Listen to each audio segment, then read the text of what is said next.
Et Bakri. Mais d'abord, l'actualité au-delà de nos frontières, direction Rome. Plus précisément, la Rome antique. Vous allez voir pourquoi. Le palais de Néron, vous ne connaissez peut-être pas. Alors, c'est une résidence magnifique dont il ne reste que des ruines.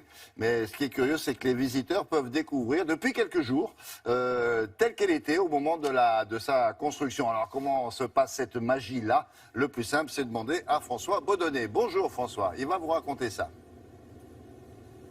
Bonjour William, eh bien effectivement vous avez parlé de magie mais c'est exactement ça parce que depuis quelques jours le palais de Néron se visite grâce à la magie de la 3D, de la 3 dimensions.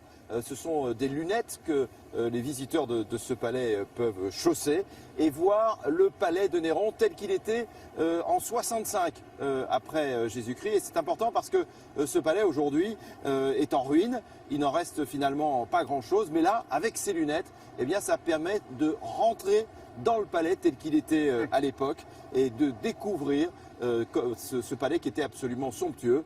Je vous propose de regarder ces images. Voici le palais de Néron aujourd'hui. Et le voici il y a près de 2000 ans. On l'appelait alors la Maison Dorée, pour la lumière qui l'inondait et la richesse de ses décorations.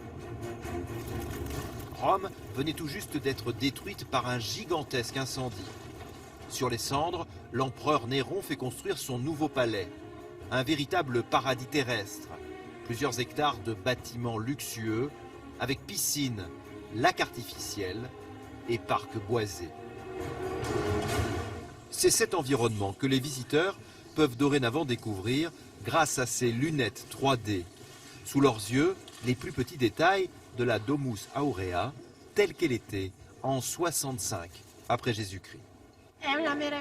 C'est merveilleux, absolument fantastique. Ils ont reconstitué la Domus Aurea telle qu'elle était. On s'y croirait vraiment. C'est incroyablement beau. Au cours de la visite, les murs servent également d'écran géant pour les vidéos en 3D. À Rome, 19 siècles après sa construction, le palais de Néron vient de renaître. Oh, c'est magnifique ça. Alors la Domus Aurea, évidemment vous avez fait du latin et vous savez que ça veut dire la maison dorée. Cela dit, c'est une histoire incroyable, mais pourquoi la découverte de ce palais ? Absolument, c'est une histoire incroyable. Donc ce palais, on l'a dit, a été construit en 65 par l'empereur Néron. Et puis ensuite, au départ, à la mort de l'empereur Néron, eh bien le palais a été rendu à Rome. Alors ce qu'il faut savoir, William, c'est que ce palais, c'était pas un simple palais, mais c'était carrément toute une partie de la ville de Rome. C'était absolument gigantesque. Et donc à sa mort, eh bien les Romains ont repris possession de ces terrains et la Domus Aurea a disparu jusqu'au XVe siècle. Et au XVe siècle, un jeune Romain qui jouait sur une colline de la ville est tombé dans un trou. Et finalement, en fait, sans le savoir, il a redécouvert le palais de Néron. Lui, il pensait qu'il était dans une grotte et il a trouvé ces décorations absolument formidables.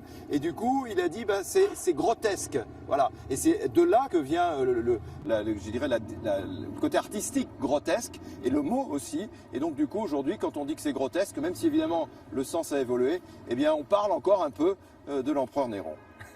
qui était un personnage, somme toute, assez grotesque aussi, finalement. C'est ça, pas très drôle même, je crois. Non, oui, un peu loco. Merci beaucoup, François. À la semaine prochaine, au plus tard.